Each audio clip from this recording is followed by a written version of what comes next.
Hello बच्चों, good morning. आज हम आपके पेपर 12th में जो 4th यूनिट है उसमें mention DNA damage and repair के फर्स्ट पार्ट को समझेंगे।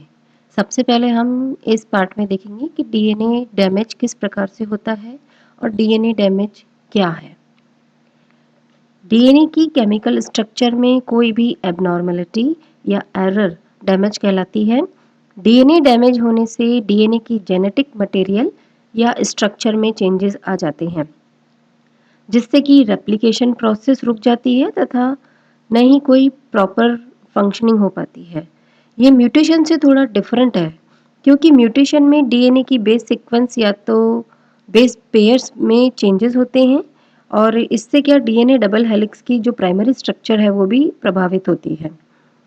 अब इससे डीएनए के स्ट्रैंड में या तो ब्रेक हो सकता है या कोई भी बेस पेयर्स मिसिंग हो जाता है। तो अब हम देखेंगे कि डीएनए में डैमेज किस प्रकार से होता है। डीएनए की हम अगर स्ट्रक्चर देखें तो इसमें हेलिकल स्ट्रक्चर होती है, जिसमें कि प्यूरिन और पायरिमिडिन बेस पेयर्स होते हैं।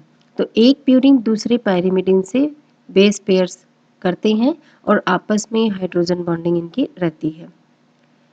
अगर इनमें डैमेज किस प्रकार से होता है, क्या क्या टाइप्स होते हैं, किस प्रकार से डैमेज होता है, वो हम देखते हैं कि कितने इनके टाइप्स होते हैं। तो सोर्सेस क्या है डैमेज के, तो हम देखते हैं कि ये दो प्रकार से हो सकता है, एक तो एंडोजीनस और एक एक्सोजीनस। एंडोजीनस यानी सेल के अंदर या इंटरनल कोई भी फैक्टर जो सेल के अंदर मौजूद हो उससे जब डैमेज होता है तो वो एंडोजीनस फैक्टर्स कहलाते हैं या एंडोजीनस डैमेज कहलाता है। जैसे कि कोई भी रेप्लिकेशन में अगर कोई भी एरर आ जाए रेप्लिकेशन होते वक्त, तो वो एंडोजिनस डैमेज है। दूसरा, कोई भी मेटाबॉलिक या हाइड्रोलाइटिक बाय प्रोडक्ट्स उनके कारण कितने सारे फ्री रेडिकल्स या ऑक्सीजन रेडिकल्स जो निकलते हैं उनके थ्रू डैमेज हो सकता है। दूसरा है एक्सोजिनस डैमेज, यानी कि कोई बाहरी कारक डैमेज के लिए जिम्मेदार हो, जैसे कि UV, X rays, gamma rays या कोई भी वायरस एक्सेट्रा, इनके कारण भी डैमेज हो सकता है। बाकी हम देखेंगे कि डैमेज कितने प्रकार के क्या क्या होते हैं, कि क्या क्या डैमेज डीएनए में हो सकता है। तो कई कारक हैं इसके, जैसे कि single base alteration, double base alteration, chain break और एक cross linking. Single base alteration यानी कि जब डीएनए के किसी एक बेस में या तो प्यूरिन में या पायरिमिडीन में चेंजेस होता है तो वो सिंगल बेस ऑल्ट्रेशन कहलाता है। डबल बेस में ये है कि पायरिमिडिन के दोनों बेस या प्यूरिन के दोनों बेस या पायरिमिडिन प्यूरिन के दोनों ही बेसिस में चेंजेस हो या डैमेज हो तो वो डबल बेस ऑल्ट्रेशन कहलाता है। चेन ब्रेक में क्या है कि सिंगल अगर चेन ब्रेक हो रही है सिंगल स्ट्रैंडेड, तो ये सिंगल स्ट्रैंड ब्रेक कहलाता है, और दोनों स्ट्रैंड में ब्रेक हो रहा है तो वो डबल स्ट्रैंडेड चेन ब्रेक कहलाता है। और क्रॉस लिंकिंग में ये है कि वैसे तो डीएनए में सीधी सीधी कोवेलेंट लिंकिंग होती है, लेकिन अगर जैसे डीएनए में क्रॉस तरीके से लिंकिंग हो जाए, जैसे या तो डीएनए में या डीएनए से प्रोटीन में लिंकिंग हो जाए, तो वो भी आगे रेप्लिकेशन में एरर प्रोड्यूस करती है। तो सबसे पहले हम देखते हैं कि ये जो सिंगल बेस ऑल्ट्रेशन है उसको हम देखते हैं। उसमें सबसे पहले हम देखते हैं डीप्यूरिनेशन। डीप्यूरिनेशन का क्या मतलब है कि जो डीएनए की प्यूरिन बेस है उसका डिलीट हो जाना, निकल जाना, यानी कि डीएनए की डबल हेलिकल स्ट्रक्चर से प्यूरिन साइट का निकलना या प्यूरिन बेस का निकल जाना। तो वो जो साइट है वो अप्यूरिनिक साइट कहलाती है। इसके बहुत से कारण हो सकते हैं, वो अपने आप इंटरनल फैक्टर भी हो सकते हैं सेल के।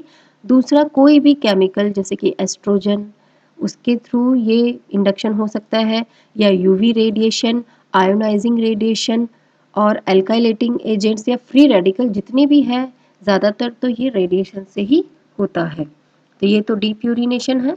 अब डीप्यूरिनेशन कैसे होता है कि जो इनका जो हाइड्रोजन बॉन्ड है इनके बेस पेयर्स के बीच में, वो हाइड्रोलाइटिक लिविजन में होता है। बीटा एंड ग्लाइकोसाइटिक बॉन्ड जो इनके कट हो जाते हैं, इससे क्या न्यूक्लिक बेस जो है वो रिलीज हो जाता है।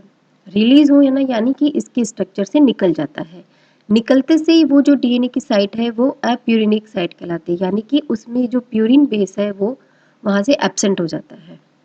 अब इसका जो रिपेयर है वो BER यानी कि बेस एक्सिशन रिपेयर सिस्टम के थ्रू होता है, जो कि हम आगे देखेंगे।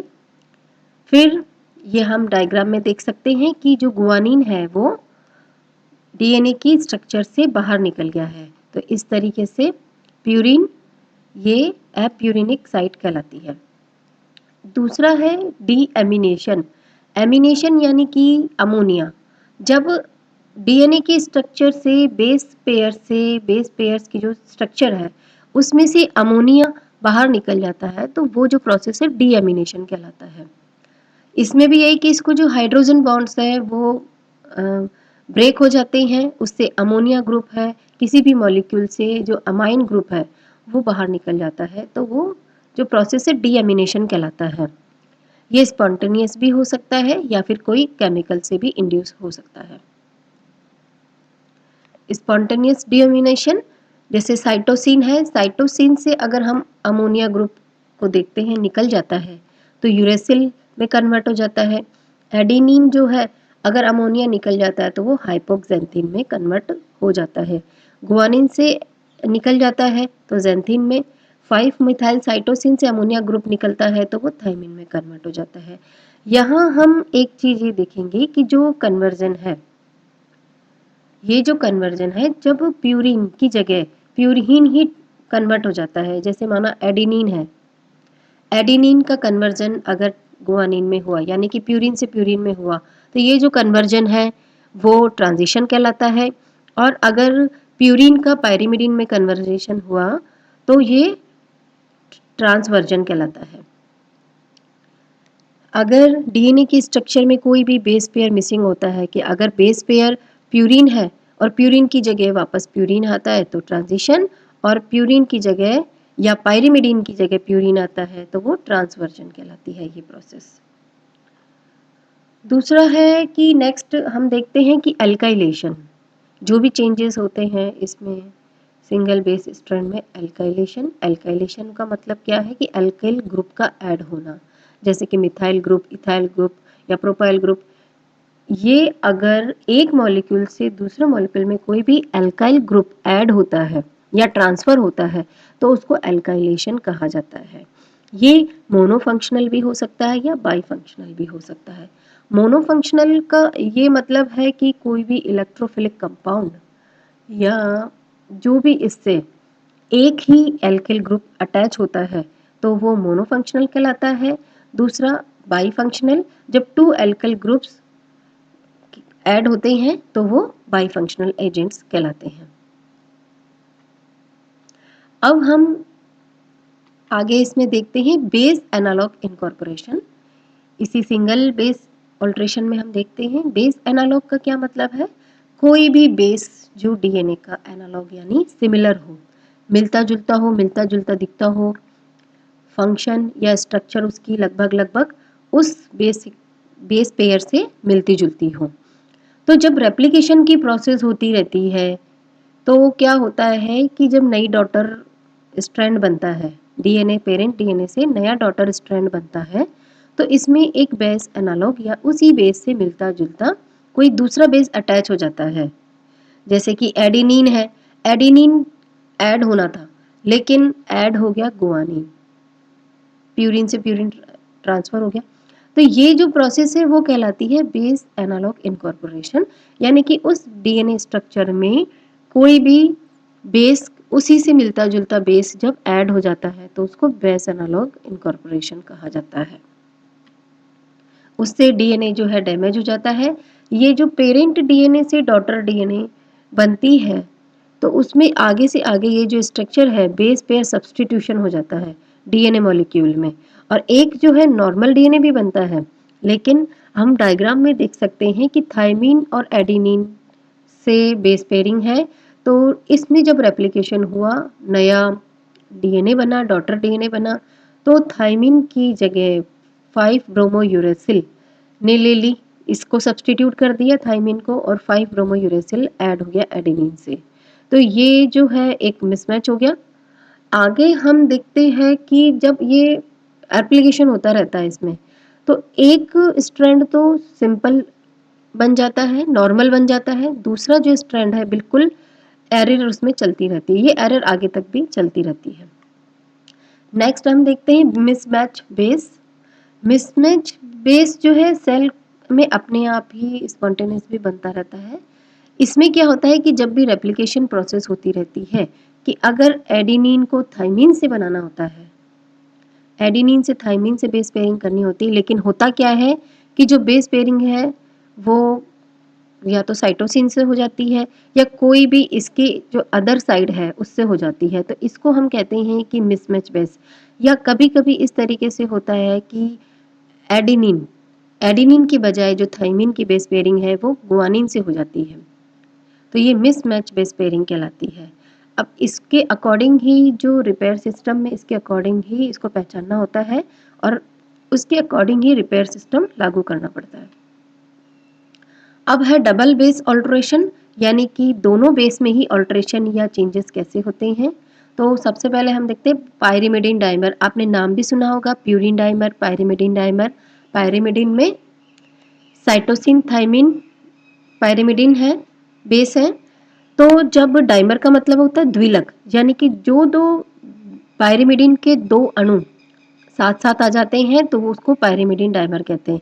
या तो साइटोसिन साइटोसिन के दो मॉलिक्यूल अटैच हो जाए स्ट्रक्चर में रेप्लिकेशन के थ्रू, या फिर थाइमिन थाइमिन के, या फिर साइटोसिन थाइमिन के, अगर इस तरीके से अटैच हो रहे हैं तो हम क्या कहते हैं, इसको पायरिमिडिन डाइमर कहते हैं। ज़्यादातर ये जो डाइमर बनता है वो रेडिएशन के थ्रू ही बनता है, यूवी रेडिएशन इसका मेन कारण है। तो इसमें ये देख सकते हैं हम, जैसे थाइमिन थाइमिन है, पास पास में है, यूवी डीएनए के स्ट्रक्चर में ये पास पास में है, यूवी रेडिएशन के थ्रू जो थाइमिन डाइमर बन गया, यानी थाइमिन के दो मॉलिक्यूल डीएनए स्ट्रक्चर में पास पास आके द्विलक बना लेते हैं, यानी कि दो अणु, जबकि होना एक ही चाहिए। उसके बाद है प्यूरिन डाइमर, जैसे कि पायरिमिडिन बने वैसे प्यूरिन डाइमर, यानी कि एडेनिन या गुआनिन आपस में जब अटैच हो जाते हैं एक ही स्ट्रक्चर में तो वो प्यूरिन डाइमर कहलाते हैं। अब है चेन ब्रेक। चेन ब्रेक जो डैमेज है वो सिंगल स्ट्रैंड ब्रेक भी हो सकता है, जो कि mainly irradiation free radical damage के थ्रू हो सकती है, चेन ब्रेक हो जाती है जब इसकी। और इसका हम homologous recombinational repair system and joining के थ्रू इसको ऑल्टर करते हैं। दूसरा है डबल स्ट्रैंड, इसमें भी direct irradiation, UV light, free radical, radiometric compound, इनके थ्रू डबल स्ट्रैंड, यानी कि दोनों ही स्ट्रैंड में जब ब्रेक हो जाते हैं तो वो डबल स्ट्रैंड ब्रेक कहलाता है। इसके अंदर से क्या होता है कि जब दोनों स्ट्रैंड में ब्रेक हो जाता है तो वहाँ एक लेशन या एक चिन्ह बन जाता है। उससे क्या होता है कि डीएनए के रेप्लिकेशन में अब वो आगे से आगे जो डॉटर स्ट्रैंड बनता है डीएनए का, ये लेशंस चलता ही रहता है, तो उसको समय रहते हमको ठीक करना पड़ेगा। तो इसमें ज़्यादातर बेस एक्सिशन रिपेयर के थ्रू ही ये ठीक होता है। और डबल स्ट्रैंड में हम इसकी मैकेनिज्म देख सकते हैं डायग्राम में कि किस तरीके से यूवी रेडिएशंस इस पे डीएनए पे आती है, उससे कैसे इफेक्ट पड़ता है, कोई भी बेस डैमेज हो जाता है, डैमेज होने के बाद जो एंडोन्यूक्लियोज एंजाइम है उसके थ्रू उसमें ब्रेक आ जाता है, कट कर देती है डीएनए को और उसके थ्रू लेशंस बन जाता है, फिर ये रेप्लिकेशन में आगे चलता रहता है। अब हम टोटल जो उसके बाद है क्रॉस लिंकिंग, हम डीएनए में स्ट्रक्चर के थ्रू हम देख सकते हैं सारे जो डैमेजेस है उनको देख सकते हैं कि रेडिएशन से डीएनए में क्या क्या डैमेज हो सकते हैं। सिंगल स्ट्रैंड ब्रेक और प्रोटीन क्रॉस लिंकेज को हम देख सकते हैं। क्रॉस लिंकिंग जो है वो डीएनए में भी हो सकती है और डीएनए प्रोटीन में भी हो सकती है, यानी कि हिस्टोन प्रोटीन है वो डीएनए से अटैच हो जाता है, यानी कि जो नॉर्मल बेस पेयरिंग है वो कट होकर के आपस में एबनॉर्मल क्रॉस लिंकिंग करते हैं, तो वो क्रॉस लिंकिंग एबनॉर्मलिटी या डीएनए डैमेज कहलाती है। तो रेडिएशन से ये डैमेज डीएनए में हो सकते हैं। तो ये तो थी कि डीएनए में डैमेज कौन कौन से होते हैं, किस प्रकार से हो सकते हैं। अब आगे के जो वीडियो है उसमें हम देखेंगे कि रिपेयर किस प्रकार से होता है डीएनए में। तो रिपेयर के जो सिस्टम है वो डीएनए डैमेज का क्या प्रकार है उसके अकॉर्डिंग ही रिपेयर सिस्टम उसमें मैनेज किया जाता है, वो ही रिपेयर सिस्टम इसमें लागू किया जाता है। तो नेक्स्ट वीडियो में हम इसका रिपेयर सिस्टम देखेंगे। Thank you.